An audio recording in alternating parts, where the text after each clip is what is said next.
Prime Minister Netanyahu met at the White House. Demonstrations unfolded in Iran. Across the capital of Tehran, large groups gathered to mark the anniversary of the Islamic Revolution. Many chanted death to America and death to Israel as they walked over and burned the flags of both countries.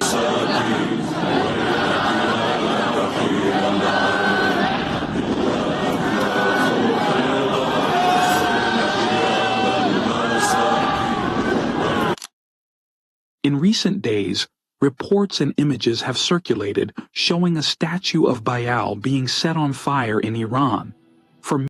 अस्सलामु अलैकुम सुनने वालों, तसव्वुर करें Tehran की सड़कों पर लाखों मुजाहिदीन, एक अजीम सींग वाला बैल की शक्ल का बाल का मुजस्समा, इसराइली झंडों, डेविड के सितारे, ट्रंप की तस्वीर, जेफरी एप्स्टीन के हवालों और 666 के नंबर से सजा हुआ शदीद शोलों में जल रहा है।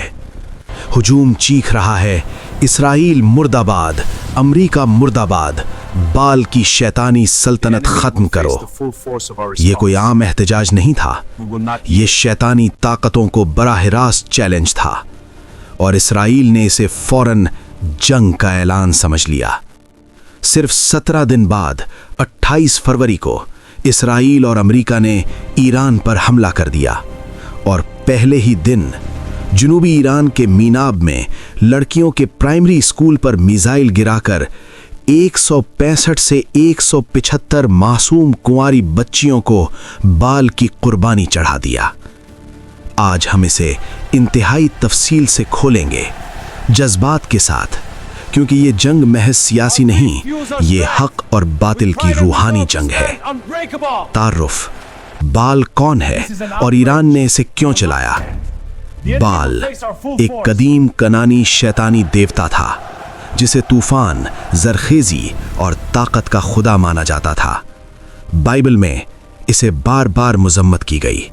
नबी अलियाह ने बाल के 450 पुजारियों को कत्ल किया क्योंकि वो बुत परस्ती और बच्चों की कुर्बानी की घिनौनी रस्म करते थे। कुरान और इस्लामी रवायात में भी बाल को बुत परस्ती और शैतानी इन्हिराफ की अलामत करार दिया गया है। कदीम कनान यानी मौजूदा इसराइल और फ़लस्तीन में बाल की पूजा में बच्चों को जिंदा आग में झोंका जाता था। कुंवारी लड़कियां, पहला बेटा, खून और चीखों से शैतान को ताकत दी जाती थी ताकि फतह, दौलत और सल्तनत कायम रहे। जदीद दौर में ये रस्म एप्स्टीन फाइलों में दोबारा सामने आई, जहां एप्स्टीन के बैंक अकाउंट का नाम बाल था और दस्तावेजात में बच्चों की ज्यादती, इंसानी कुर्बानी और शैतानी रसूमात का जिक्र है। सहियूनी अशराफिया और मगरबी एलीट्स ने ईरानी प्रोपेगेंडा में जदीद बाल परस्त कहलाते हैं, जो गजा में बच्चों को जलाते हैं और एप्स्टीन जैसे नेटवर्क चलाते हैं। 11 फरवरी 2026 को इस्लामी इनकलाब की 47वीं सालगिरह पर ईरान के रियासती जुलूसों में बाल के मुतअद्दिद बड़े मुजस्समे जलाए गए। ये मुजस्समे खास तौर पर सजाए गए थे। सींग वाला बैल का सर, डेविड का सितारा, इसराइली झंडा, ट्रंप की तस्वीर, 666 का नंबर, एप्स्टीन के स्कैंडल्स का हवाला। ईरानी मीडिया ने इसे कहा मगरबी शैतानी बदउनवानी और सहियूनी नस्ल गशी के खिलाफ अलामती एहतजाज। नारे लगे, हम शैतान के मुजस्समों को जलाते हैं नफरत के साथ। ये अमल ईरान की मुजाहिमती रूह को जाहिर करता था। वो शैतानी ताकतों को बराह रास्त चैलेंज कर रहे थे। मरकजी मौजू, बाल जलाने का जंग से बराह रास्त ताल्लुक। नंबर 1, नेतन्याहू का बयान, ये जंग का ऐलान है। बाल के मुजस्समे जलने के फौरन बाद इसराइली वजीर आज़म नेतन्याहू ने बयान दिया, ईरान ने बाल का मुजस्समा जलाया है, ये इसराइल पर बराह रास्त जंग का ऐलान है, हम इसे बर्दाश्त नहीं करेंगे। ये बयान 13 फरवरी के आसपास सामने आया जब नेतन्याहू ट्रंप से मुलाकात कर रहे थे। क्यों ऐसा कहा? क्योंकि बाल इसराइल की कदीम शैतानी जड़ों से जुड़ा है। कदीम कनान में बाल की पूजा होती थी और आज की साजिशें कहती हैं कि जदीद सहियूनी अशराफिया बाल या मोलक की पूजा जारी रखे हुए है। एप्स्टीन फाइलें इसका सबूत है। बाल का मुजस्समा जलाना उनके खुदा को तौहीन थी। قدیم رسم کے مطابق اگر بال کا مجسمہ نقصان پہنچے تو پجاریوں کو کنواری لڑکیوں کی قربانی دے کر تلافی کرنی پڑتی ہے تاکہ شیطان کی طاقت واپس آئے اور انتقام لیا جا سکے۔ نتنیاہو کا بیان اسی روحانی منطق پر مبنی تھا۔ نمبر 2، بال کی رسم، بچوں کی قربانی کیوں لازمی؟ قدیم تاریخی اور بائبلی روایات بیان کرتی ہیں کہ بال یا مولخ کی خوشنودی کے لیے کنواری لڑکیاں پہلا بیٹا زندہ آگ میں جھونکا جاتا تھا۔ یہ قربانی خون، چیخیں اور دھواں پیدا کرتی تھی جو شیطان کو طاقت دیتی تھی۔ قربانی کے بعد فتح، بارش، دولت یا دشمن پر غلبہ ملتا تھا۔ ایپسٹین فائلوں میں بال اکاؤنٹ اور بچوں کی قربانی کی افواہوں نے اسے جدید دور سے جوڑ دیا۔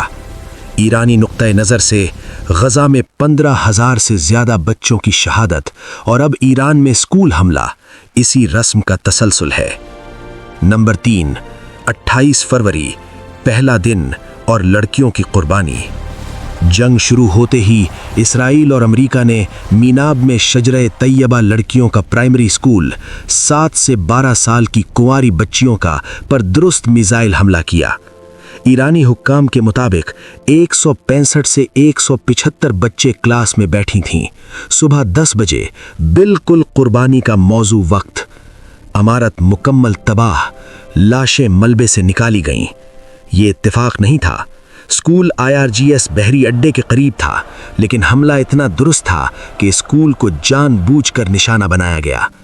قدیم بال رسم کی طرح کنواری لڑکیوں کو آگ اور دھوئیں میں جھونکا گیا، میزائل کی آگ سے۔ ایرانی رہنما اور اسکالرز کہتے ہیں یہ بال کی تلافی تھی، مجسمہ جلانے کا بدلہ 175 معصوم بچیوں کی قربانی سے لیا گیا تاکہ شیطانی سلطنت قائم رہے۔ اختتام، بال کا مجسمہ جلانے نے صہیونی شیطانی نظام کی اصلیت بے نقاب کر دی۔ نتنیاہو نے اسے جنگ کا اعلان سمجھا اور بدلے میں بچیوں کو قربان کر کے بال کی رضا حاصل کی۔ یہ جنگ سیاسی نہیں، شیطان پرستوں اور حق کی جنگ ہے۔ ایران مزاحمت کر رہا ہے اور انشاءاللہ بال کی سلطنت تباہ ہوگی۔ شکریہ سننے کا۔ ایران زندہ باد، مزاحمت جاری رہے گی۔